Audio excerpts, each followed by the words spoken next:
बीच पाकिस्तान की फिर से शांति वार्ता की कोशिश, बड़ी खबर है उसका रुख करते ईरान अमेरिका के संपर्क में पाकिस्तान मीडिया रिपोर्ट में शांति वार्ता की कोशिश का दावा किया गया है। इस्लामाबाद में शांति वार्ता बेनतीजा रही थी और यूएस ईरान ने पाकिस्तान की बात नहीं मानी। वार्ता फेल होने के बाद पाकिस्तान की वजीहत हुई और इस बीच एक बार फिर से संपर्क करने की कोशिश है। देखिए जो जिक्र हो रहा था कि 15 दिन का सीज फायर है, लेकिन उस बीच कहीं ना कहीं कोशिश होगी कि एक बार फिर से बातचीत हो। क्या बातचीत हो पाएगी? एक बार दोबारा वहां पर जुड़ेंगे, ये एक बड़ा सवाल जरूर है। मेजर गौरव आर्या हमारे साथ जुड़े हुए हैं और इस बीच हमारे साथ कुछ मेहमान जुड़ रहे हैं। आरजू काज़मी हमारे साथ जुड़ रहे हैं, पत्रकार हैं पाकिस्तान से। आरजू काज़मी हमें नजर आ रहे हैं, बहुत बहुत स्वागत है आपका। और इस बीच हमारे साथ मोना आलम भी जुड़ रहे हैं पाकिस्तान से, पाकिस्तान की जर्नलिस्ट हैं। बहुत बहुत स्वागत है आपका। मेजर गौरव जी, यहाँ पे पाकिस्तानी गेस्ट का स्वागत है। मैं मोना आलम जी के पास जाऊंगा कि जी आप लोगों ने कहा था मीडिएशन करवा रहे हैं, हम ये जानना चाहते हैं from a Pakistani perspective mediation का क्या हुआ, ये बात बताइए। क्योंकि जेडी वांस चलेगा फ्लाइट पकड़ के अपनी, ईरान वालों ने बोला कि हमारे साथ धोखा हुआ है, बीच में नेतन्याहू ने कॉल कर दिया, 10 बातें ईरान ने बोली, 10 बातें यूएस ने बोली। पाकिस्तान का इस पूरे जो सो कॉल्ड पीस टॉक्स थी, इसमें पाकिस्तान का रोल क्या था? और अगर पाकिस्तान जो कहता है कि मीडिएशन करवाया, वो मीडिएशन किस तरीके से करवाया पाकिस्तान? थैंक यू गौरव जी, आपको और आपके सारे देखने वालों को मेरी ग्रीटिंग्स। देखिए मीडिएशन पाकिस्तान ने जो किया 1979 के बाद से पहली दफा था कि यूएस और ईरान साथ बैठे।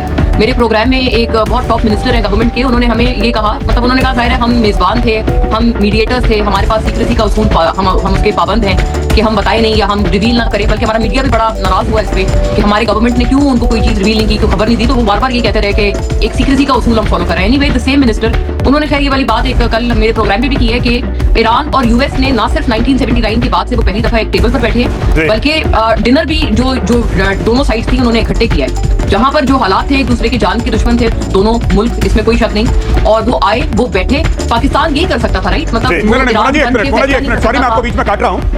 आप कह रहे हैं कि दोनों एक साथ बैठे, ठीक है, एक जगह आए, एक शहर में आए, एक मुल्क में आए, तो दोनों एक साथ ही बैठेंगे। अगर शांति वार्ता हो रही है, पीस टॉक्स हो रही है, तो ऐसा नहीं हो सकता कि एक लाहौर में बैठा है, कराची में बैठना तो उनको एक ही जगह है। वो एक बात है। जो पाकिस्तान ने पहले मीडिया का बिल्डअप हुआ, जो आपकी गवर्नमेंट का मीडिया, छोड़िए मीडिया तो अपनी बातें करता है, कहीं पर भी हो दुनिया भर का मीडिया वो अपनी बात करेगा। आपकी गवर्नमेंट ने बोला कि Pakistan has arrived on the diplomatic stage, Pakistan ने ऐसा तो वैसा। देखिए ये तो बात क्लियर है कि अमेरिका ने बोला कि आप करवाइए, तो पाकिस्तान ने करवाया। अगर अमेरिका का इसमें रोल नहीं था करवाने का, और पाकिस्तान की ऐसी डिप्लोमेटिक मजबूती थी कि जेडी वैंस भी आ गया और मिस्टर गालिबाफ भी आ गए और आरिक्ची साहब भी आ गए और सारे के सारे लोग आ गए, तो ये आज से पहले क्यों नहीं आए पाकिस्तान? या फिर पाकिस्तान के फील्ड मार्शल या पाकिस्तान के प्रधानमंत्री अक्सर ईरान क्यों नहीं जाते जितना ये दुबई जाते हैं? ये बात क्या है, बताइए हमें। इसलिए नहीं आएंगे, इसलिए पहले नहीं हुआ क्योंकि इससे पहले वर्ल्ड वॉर 3 किस्म का कोई सिनेरियो नहीं हुआ। इससे पहले कभी आपने इतनी बड़ी जंग आप लोग वैसे ही चले जाते हैं मैडम। वर्ल्ड वॉर 3 तो दुबई के साथ भी नहीं हुआ, लंदन में कौन सा वर्ल्ड वॉर हो गया? आपके तो प्रधानमंत्री पहुंचे रहते हैं लंदन। यूएस के साथ कौन सा वर्ल्ड वॉर 3 हो गया? ईरान नहीं जाते। ईरान के साथ जितने पाकिस्तान के इस वक्त रिलेशनशिप, मैं रिलेशनशिप की बात ही नहीं कर रहा। आप तो छोड़िए जी, मैं रिलेशनशिप की बात ही नहीं कर रहा। मैं आपसे पूछ रहा हूँ, मैं आपसे ये पूछ रहा हूँ कि आपके फील्ड मार्शल कितने देशों तक घूम गए, ईरान कितनी बार गए, ये बता दीजिए। जब वो आर्मी चीफ थे, जब वो फील्ड मार्शल बने, ईरान कितनी बार गए? क्यों नहीं गए? किसने आपको कहा?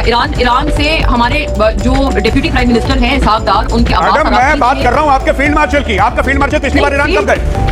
फील्ड मार्शल आपको लगता है कि बता के जाएंगे? कई दफा गए कि आपको किसने कहा? आप बताइए ना कब गए। अगर फील्ड मार्शल गए हैं तो मैं आपसे सीखना चाहता हूँ। शहबाज शरीफ कब गए ईरान? आप मुझे ये बता दीजिए, मैं सीखना चाहता हूँ।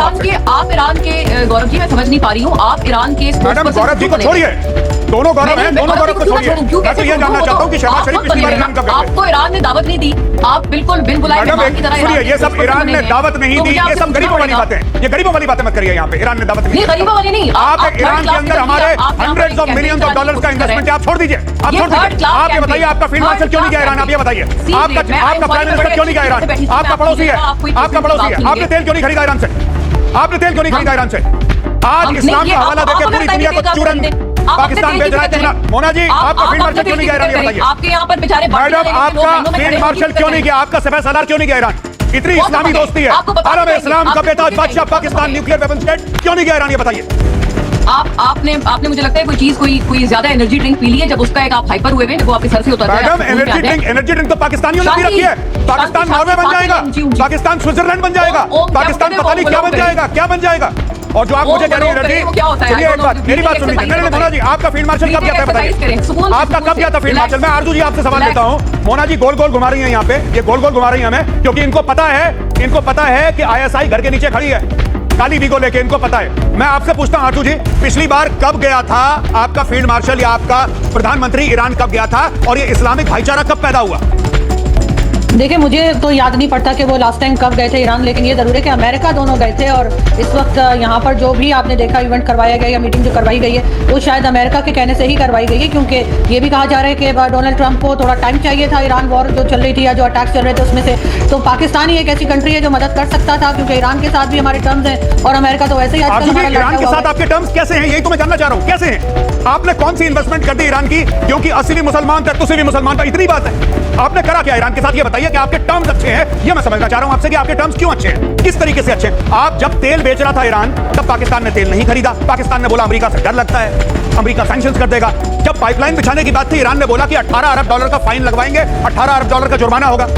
ये कैसे हुआ, ये मुझे बताइए कि आप अच्छे टर्म्स हैं आपके। देखिए, बॉर्डर हमारा ईरान के साथ लगता है, ऑर्डर तो लिहाज इंडिया के से साथ भी लगता है मैडम। वो तो सही है, लेकिन सर हम यही कोशिश कर रहे हैं कि ईरान के साथ हमारा ऑर्डर तो मजीद झगड़ा ना अफगानिस्तान के साथ भी बढ़े। लगता है। ऑलरेडी अफगानिस्तान हमारी मार लगा रहा है। अब आप क्या चाहते हैं, हम ईरान को भी अपने पीछे लगा लें? नहीं, ऑब्वियसली हम ईरान को अपने पीछे नहीं लगाना बिल्कुल नहीं चाहते। मैं आरजू जी आपके पास वापस आ रहा हूं। आरजू जी और मोना जी हमारे साथ बने रहिएगा, मैं आपके पास वापस आ रहा हूं। इस बीच एक बड़ी खबर है, उसका रुख कर लेते हैं। अमेरिका की धमकी के बीच 2 जहाज हॉर्मुज़ से गुजरे हैं। दोनों जहाजों के ईरान से जुड़े होने की खबर इस समय हमें आ रही है, और धमकी के अभी लगभग आप कहिए कि 3 घंटे के आसपास का समय बाकी है, 3 सवा 3 घंटे।